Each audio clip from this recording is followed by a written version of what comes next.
दोस्तों, कोई भी मुकर्रिर तकरीर करने वाला या नाच हमारे चैनल से जुड़ने के लिए जब यूट्यूब पर स्टेज या के ऊपर सीबीजी आता को है सब्सक्राइब तो जरूर करें। सबसे पहले ये कहा करता है कि दुरूद शरीफ पढ़िए। बेशक। क्यों? दुरूद शरीफ की हदीस पाक में बहुत ज़्यादा बरकतें आई हैं। जो बंदे मोमिन एक मर्तबा दुरूद शरीफ पढ़ता है तो अल्लाह रब्बे कदीर उसके लिए एक फरिश्ता पैदा फरमाता है बेशक।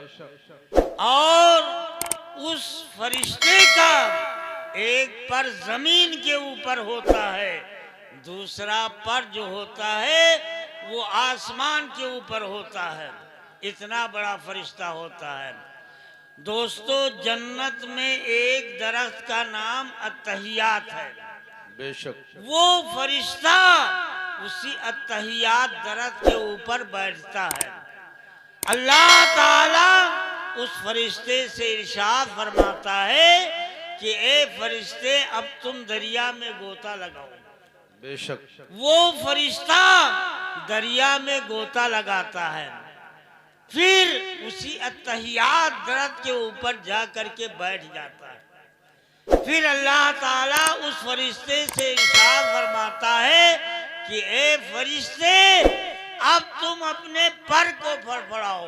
बेशक। जब वो अपने पर को फड़फड़ाता है तो उसके पर से पानी के जितने भी कतरात टपकते हैं, अल्लाह रब्बे कदीर उन हर एक एक कतरों का एक एक फरिश्ता पैदा फरमा देता है और वो सब फरिश्ते मिल करके उस एक मर्तबा दुरूद शरीफ पढ़ने वाले के हक में दुआए मग़फ़िरत किया करते हैं। तो ये दुरूद शरीफ की फजीलत है। ऐसी महफिलों में हम और आप बैठे तो दुरूद शरीफ सुभान अल्लाह अल्हम्दुलिल्लाह पढ़ते रहे। जो एक मर्तबा सुभान अल्लाह ऐसी महफिल में कह देता है तो दोस्तों आसमान वज्द करने लगता है, आसमान झूमने लगता है। अल्लाह ताला इरशाद फरमाता है, ए आसमान, तू कब तक झूमता रहेगा? तो आसमान खुदा की दरबार में अर्ज करेगा कि ए मालिको मौला, उस एक मर्तबा सुभान अल्लाह कहने वाले की जब तक मग़फ़िरत नहीं कर देगा मैं झूमता ही रहूं। सुभान अल्लाह।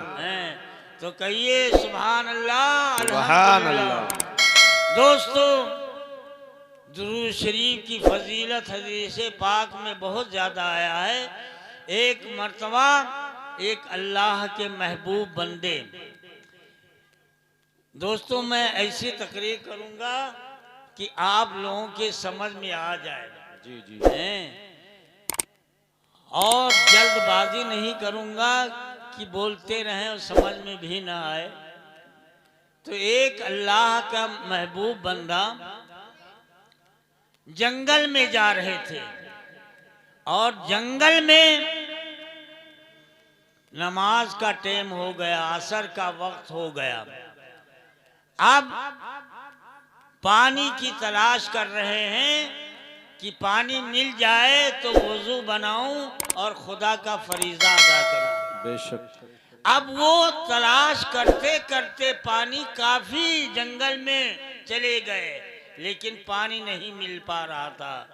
वक्त करीब हो रहा था कि खत्म हो जाए, खत्म होने के करीब हो रहा था कि अचानक उनको एक कुआं नजर आ गया। बेशक। सुभान अल्लाह। एक कुआं नजर आया।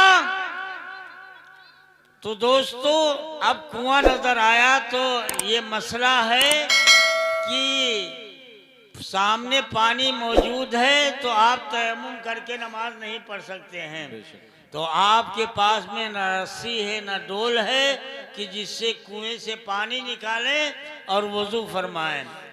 ये सोच रहे थे कि अल्लाह मैं क्या करूं, अब सामने पानी मौजूद है। ये सोच ही रहे थे कि इतने में एक लड़की जाहिर होती है। बेशक एक लड़की पहुंच जाती है और कुएं के अंदर थूक देती है। बेशक जब कुएं के अंदर थूक देती हैं तो कुएं का पानी जोश मारता हुआ बाहर उबल पड़ता है। बेशक सुभान अल्लाह उबल पड़ता है बाहर। आप वजू फरमाते हैं और खुदा का फरीजा अदा कर रहे हैं। लड़की खड़ी हुई है और आप नमाज में मशगूल हैं। जब सलाम फेरते हैं तो लड़की अपना रास्ता ले लेती है, बेशक। चल देती है।